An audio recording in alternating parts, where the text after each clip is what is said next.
So what are the kind of questions to be chosen from optionals, right? Should we prefer answers in physical anthropology instead of sociocultural anthropology to gain more marks? That is question number 1. Okay, so we'll take a look at that as well. See, which set of questions to choose, may? This question of one of you is also very, very vital. Okay, the reason is, my suggestion personally is that it really depends on you. It really depends on you. Okay, but I would suggest, okay, if your preparation level is good overall, if you feel it is good overall, and you have that ability that you can write most of the questions, right, then you're choosing which one to attempt. Then you basically see, go with an open mind.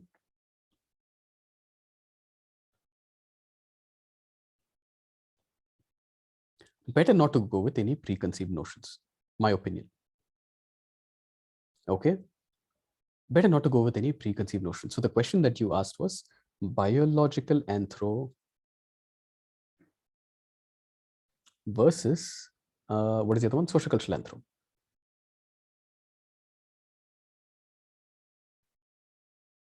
Okay, now is this more scoring? Or is this more scoring? The answer is, it depends. Depends on two things. Generally, if I have to make a gross oversimplification, I would say first thing, it depends on the set of questions. There could be biology questions that are relatively on the difficult side. There could be social cultural anthropology that is like relatively on the difficult side. Okay, and second thing, it depends on your abilities. Okay, on your abilities. If you're strong in your social cultural anthropology, I would suggest that you try to take up some questions, because it's very easy to sort of like make that impression.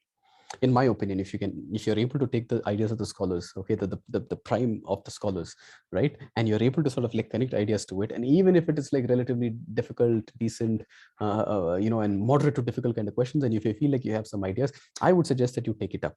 Okay, but if your abilities, and you are the best judge of your abilities, right? So if you believe that your biology is much stronger, then go with your biology. If you believe that your social cultural anthropology is not too bad, go ahead with this thing. But also it depends on the set of questions. If the questions that you're talking about is your strength is biology, and if you believe that you are going to have more scoring opportunity in biology, right? If you are going to believe you're going to have more opportunity to score, or you have a better chance to score in biology, okay, but the questions in biological anthropology are relatively of a difficult nature, okay, it is better to be a little flexible in that exam hall. Okay, better not to be obstinate there and think that yehi mera plan tha, this was my plan, and that's the only thing that I'm going to execute. A little bit of flexibility, okay, a little bit of agility, a little bit of nimble-footedness is very, very sort of vital. Okay, so it really depends on your strength. People can score even by you. If your strength is social cultural anthropology, it has got to be your strength. You should be able to tell yourself that if there are 10 people writing this paper, my answers are generally better than 8 people. That is your strength. If that is your strength, okay, then you go ahead and do that. Okay, but if you feel like my answers doesn't look like my answers are going to stand out any, it just seems like a normal standard answer. Okay, I don't know if I'm going to be able to do too much of a justice to it. Then what do you go with? Okay, then you go with and so on and so forth. So I hope that is kind of clear. Okay, so this is something like this. When you attempt questions, also try to come out with a structure and try to see whether you're able to handle. Now, this is a relatively easy question, but this easy question is for a reason, in order to basically tell you, okay, how do you sort of brainstorm? Okay, now you just brainstorm. Okay, now see, cultural relativism is a question that everybody is going to know. Okay, and should you write anything here? No, you should not be writing anything here, but this is essentially like what do you call that? Just like a rough work. If you take a question and then try to see, even in your question paper, if you're able to write, or if you could scribble something in your question paper, just think about this. Do I know about, the history of it? Who are the scholars sort of involved? Okay. And can I give, for instance, ethnocentrism ke bare mein, some history behind this thing? Okay. Can I talk about an example? I'm going to talk about, let's say, something sort of an example. I'm going to talk about Yerulas and their sort of, their sort of dietary choices. Okay. What exactly happens when we practice cultural relativism? How much objectivity is coming in, or how exactly are the sort of the actual society that we are trying to study, how exactly do they take us, and how keen are they to sort of share, right? Or the fact that there should be some exceptions, or there should be some limitations, and so on and so forth. So agar aap if you create something like this, it will basically help you in understanding, even without writing the answer, I can do this particular question. Okay, and this is the kind of dimensions that I'm going to bring in. So it also gives you a sense of direction, it gives you a sense of logic, it gives a sense of flow. Okay, so I think this also will be very, very handy when it comes to into choosing a question. So try this once. It'll take you literally like 20 seconds to brainstorm and just pen down your ideas, and once you have the set of ideas, after that mechanical job hi to hai. After that, it's just about your hand moving and then basically crafting something out of the same sort of dimensions that you have created. Okay, generally, see these 10 markers, 1, 2, 3, 4, 5. Okay, then there will be another one. This is your question number 1. Then this is your question number 2. This also will have these 5. Okay, यहाँ पे there is absolutely no flexibility. You know, you see it, you've got to execute something here. Understood, right? So that is fine. But then you have to choose certain other blocks in which you have question number 2. Sorry, this will be question number 5. Right, then you have your 2, you have your 3, you have your 4, then you have your 6, and then you have your 7, and then you have your 8.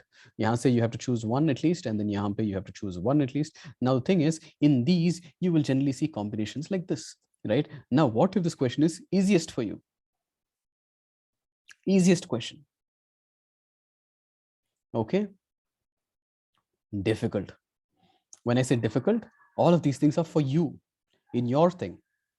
Okay, better not to go into these kind of questions, as opposed to, let us say there is a question like this, okay, in which moderate, okay, moderate. And when I say moderate, what do I mean by this? Okay, this means for you.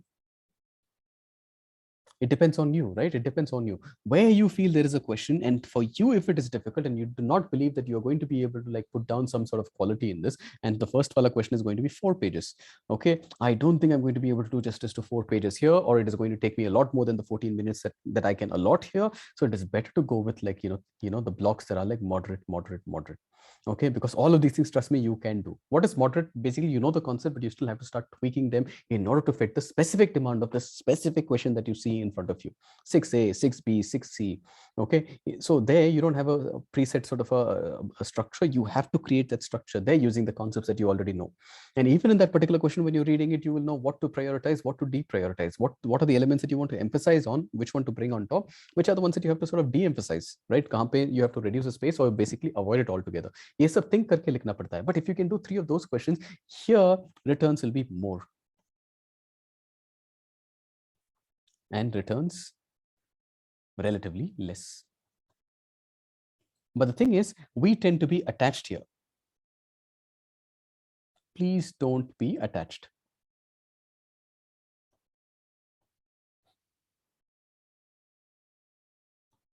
Okay, you might even feel, Arey, just before I walked into the classroom, I just revised this and both of these questions, and I know so much about this thing. But the thing is, if you're going to lose a good chunk of marks here, better to choose these kind of combinations, and I think that will be a better sort of a this one. So back yourself. If it is a moderate question, you can write. The only thing is that you'll have to use your mind a little more. Okay, so you have to have your mind a little active during that exam hall, and you can still do justice. Okay, focus on these sort of elements. I believe it was like a week ago or like maybe a couple of weeks ago, there was an article about, Louis Leakey. It has been like some 100 years. Okay, or the fact that, Richard Leakey had recently passed away in 2022. So when you think about these things, just think about what are the contributions. एक बार सोच लो. Okay, and if you want, you can do a cursory contributions. Okay, do a cursory sort of a Google doc. May just go through a check.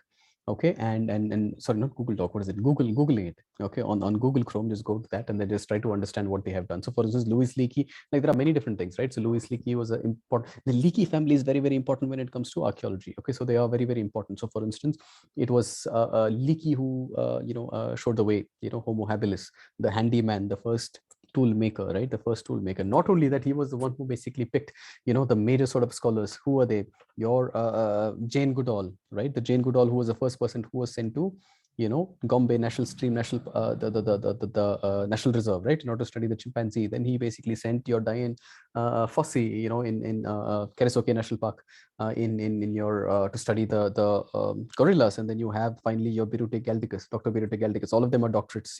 They basically attained their doctorates while pursuing their research, while she did about orangutan.